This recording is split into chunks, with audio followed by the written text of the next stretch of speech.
Muy buenas tardes a todos. Mi nombre es Karen Valeria Eduardo Ramírez. Estudio el primer semestre de la carrera de Psicología en la Universidad Nacional de México. El día de hoy les voy a hablar de la neurobiología del trastorno de la ansiedad.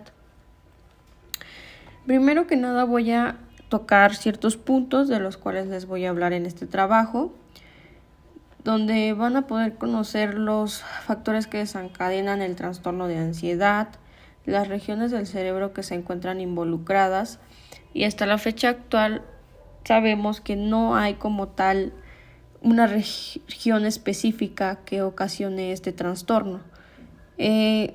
Al ser varias áreas las que participan, los mecanismos del cerebro y las ciertas neuronas, los neurotransmisores, suele ser algo muy complejo de explicar.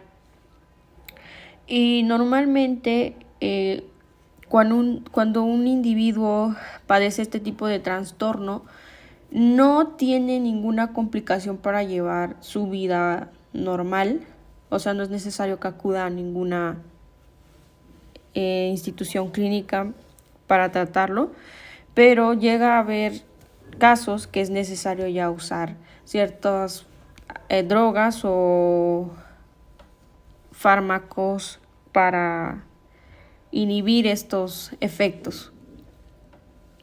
En este caso también les voy a mostrar los tratamientos farmacológicos, los mecanismos de acción farmacológica y también no farmacológicos, o sea, no siempre se va a poder reducir el impacto del trastorno con medicina.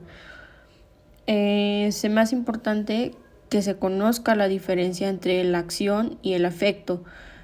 Muchas veces se utilizan este tipo de fármacos. En este caso, su función es aumentar o disminuir en la acción, mientras que en la consecuencia muestra únicamente el fenómeno que provocó la acción a cierta parte del cerebro, porque recordemos que pueden penetrar de diferentes formas, ya sea al entrar directamente al cerebro, a la médula espinal, a través de los capilares cerebrales, o también puede hacer una penetración lenta, pero en este caso les voy a mostrar las áreas del cerebro que carecen de barrera hematoencefálica, como es el hipotálamo, la hipófisis y el área postrema, que en este caso no los vamos a tocar tanto porque generalmente la ansiedad tiene enfocado el sistema límbico, ¿vale? Bueno, la ansiedad es un estado no placentero caracterizado por la intranquilidad, expectación aprensiva y aumento de la vigilancia. En esta se desencadenan una serie de reacciones vegetativas como es la sudoración, la taquicardia, la tensión muscular y el insomnio, el temblor, etc. Igual más adelante les voy a explicar cómo se ven implicadas cada región cerebral en el proceso de la ansiedad, ¿vale? Normalmente se habla que la ansiedad es normal porque nos ayuda a protegernos de factores de riesgo. En cierta cantidad, la emoción del miedo o el temor hacen que nos protejamos de factores que igual y no están en nuestras manos controlar, pero sí podemos precavir el que pase algo malo. Pero ya cuando se lleva una preocupación exagerada o excesiva, ya no se considera lógica, ya va más encadenado a un trastorno, a un desorden mental, y esto pues aumenta si no se trata. Generalmente ya el trastorno de la ansiedad es muy común y se da mucho en zonas donde el estrés y la tensión es mayor, ¿no? En ciudades grandes y etcétera. Sabemos que la ansiedad como tal se ha realizado estudios en el ser humano porque ya es muy común que un ser humano presente este tipo de trastornos que no afectan como tal su vida. Pero también se realizan pruebas en animales donde se ve claramente que estas experimentaciones son con descargas eléctricas, alimento y después de varias sesiones de entrenamiento, ya sean ambos estímulos inofensivos, se va transformando un estímulo condicionado que es capaz de despertar en el animal respuestas como las que se presentan muy similares a la ansiedad o el miedo. Y eso se ve relacionado con los humanos, por ejemplo, cuando hay una situación traumática y se genera el estrés postraumático, pero en los animales no sucede de esta misma manera. Bueno, ahora sí, las regiones cerebrales involucradas, tenemos que va a estar la corteza prefrontal, la corteza insular, el hipotálamo, la amígdala y el tallo cerebral. Principalmente el sistema límbico es el grupo de regiones cerebrales que incluye a los núcleos anteriores del tálamo, como lo es la amígdala, el hipocampo, la corteza límbica y partes del hipotálamo. Y entonces vamos a ver principalmente que la ansiedad va a estar relacionada con el sistema límbico. Se va a ver ampliamente relacionada esta región cerebral. Estudios realizados demuestran que no ocurre con otras manifestaciones complejas del sistema nervioso central y no existe una región única encargada de la integración de la ansiedad. O sea, esto quiere decir que a pesar de las investigaciones y todo el trabajo realizado, aún no se ha determinado en concreto si estas nada más son las regiones que participan.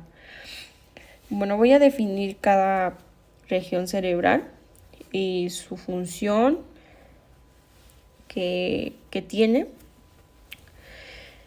En este caso, la amígdala pertenece al sistema nervioso, al sistema límbico, y participan en la producción y modulación.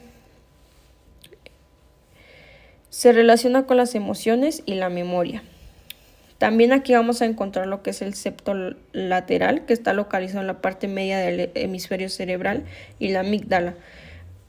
Esta región está situada en ambos lados de la base del cerebro y su forma de almendra comparte nombre con aquellas estructuras que poseemos al fondo de nuestra boca, por la amígdala, ¿no? Crea la ira, el miedo y el placer. También se encarga de mandar información de ansiedad a los centros nerviosos superiores y tiene relación con los trastornos de esquizofrenia, autismo y los estados de ánimo. La corteza prefrontal se desarrolla antes del nacimiento y continúa hasta la adolescencia tardía. Esta se ve implicada en la toma de decisiones, regula la conducta y controla la personalidad. También yo estaba leyendo el artículo sobre las drogas. En esta parte es más como enfocado a los juicios, que si se usan las drogas y y se hace un abuso de estas, es muy probable que los juicios desaparezcan y se cometan conductas riesgosas que ocasionen más daños en el ser. También sirve para predecir de forma objetiva y forma parte de la memoria a corto plazo. En el caso de la corteza insular, vemos que es esta parte como rojita, se encuentra en la parte lateral del cerebro, en la profundidad de la cintura del cilbo. Participa en los procesos de percepción consciente y la sensibilidad del cuerpo, el sistema autónomo, el funcionamiento auditivo y vestibular, las vías del dolor y el sistema autónomo. El hipotálamo. Esta estructura se encuentra en el centro del encéfalo. Es la encargada de producir las hormonas que van a regular la temperatura, el hambre, el sueño, la frecuencia cardíaca y los estados de ánimo. Aquí una parte que me parece bien importante es que para mantener la salud es fundamental dormir lo suficiente, y más adelante vamos a ver que sí tiene mucho que ver porque es un tratamiento no farmacológico el hábito del sueño correcto. El hipocampo es una estructura involucrada en la memoria y el aprendizaje y pues manda señales eléctricas. Por último, el núcleo del rafe dorsal tiene la función de neurotransmisor de la serotonina y regula las sensaciones de dolor y controla el sueño. Vamos a ver los neurotransmisores que participan en la regulación. Bueno, sabemos que la química de la ansiedad es algo muy grande. Las neuronas que están presentes en una región cerebral se comunican entre ellas y con neuronas situadas en centros nerviosos interactúan mediante la liberación de sustancias neurotransmisores en su sinapsis. ¿Vale? Es legítimo preguntarnos si existe un solo tipo de neuronas responsables de la ansiedad.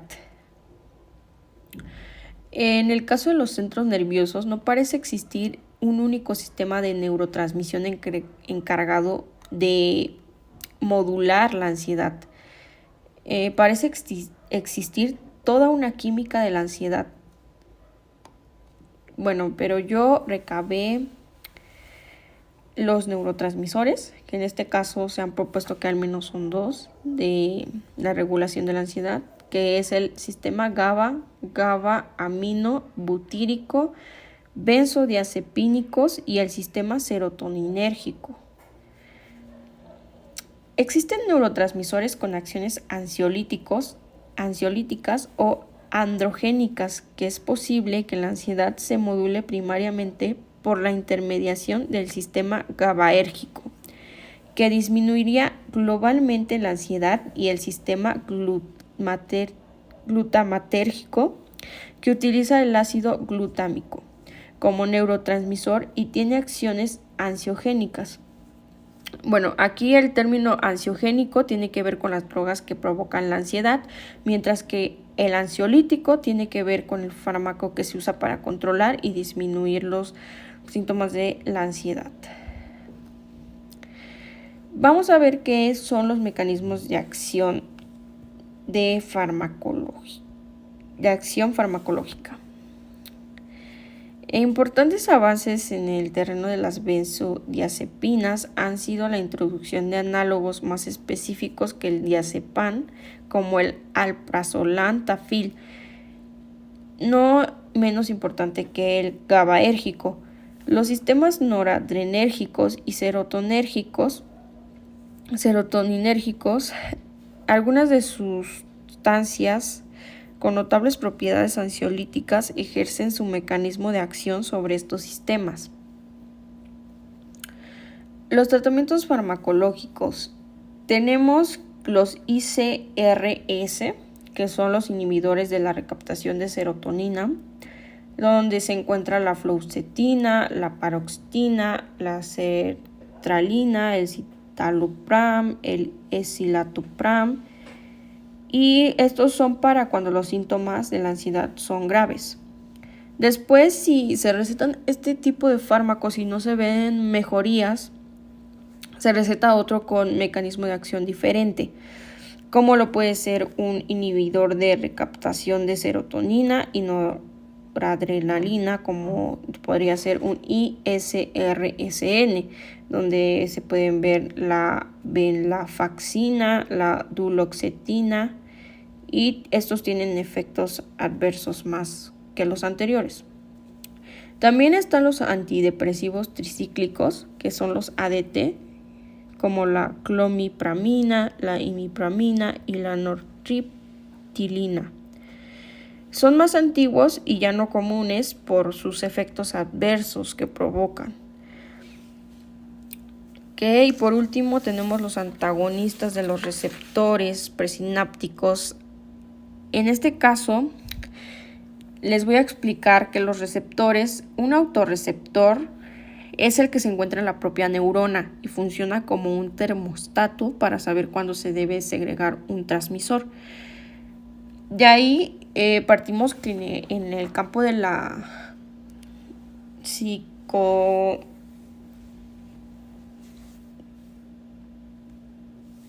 psiquiatría, se recetan todos estos fármacos porque todos los neurotransmisores están sumamente implicados, ¿vale? Está implicado los dopaminérgicos, los serotoninérgicos, los noradrenérgicos, y cada medicamento recetado, si se receta un serotoninérgico, bota la transmisión dopaminérgica y la noradrenérgica. Eso está comprobado, ¿vale? Mientras que este autorreceptor también evoluciona, puede formarse lo que es un heterorreceptor, que es capaz de alojarse en una neurona distinta a la suya. Entonces, regularmente recetan más los dopaminérgicos, pero van a decir por qué, si la dopamina en la hendidura sináptica es causante de la esquizofrenia y la psicosis. Pero con los receptores, gracias a los receptores, es posible regular la cantidad de la dopamina que segrega en otras áreas. Entonces ya de ahí tenemos estos otros tratamientos que son los antagonistas de los receptores presinápticos, adrenérgicos, que es alfa-2, NASSA, y por último, que no lo voy a explicar a detalle, son los inhibidores de la monoaminoxidasa y MAO. Ya no es muy común porque sus efectos adversos eran mayores. Entonces, después tenemos lo que son los tratamientos no farmacológicos. Estos son muy sencillos porque es únicamente la psicoterapia. Vemos que está implícita la terapia cognitivo-conductual, es la más útil para los trastornos de la ansiedad. Yo ahí puse la meditación porque también es buenísima cuando se trata de que la ansiedad deja sobrepensando y sí, básicamente la mente no deja de pensar y la meditación es lo que hace, es liberar la mente de cualquier pensamiento, dejando únicamente las sensaciones en el momento presente. Entonces es muy básico. En el caso de el hábito del sueño, que sea dormir lo suficiente, porque recordemos que en el hipocampo es buenísimo para mantenerlo saludable. También evitar las drogas como el alcohol y el tabaco, salir a socializar, y por último tenemos los remedios a base de hierbas también, pero estos son más recetados o que sean como controlados, ¿no? El hacer ejercicio, el tener una alimentación sana, se puede hacer más por voluntad propia. Ya en el caso de usar productos herbarios, y ya sería con recomendación para evitar igual situaciones adversas. Ya por último,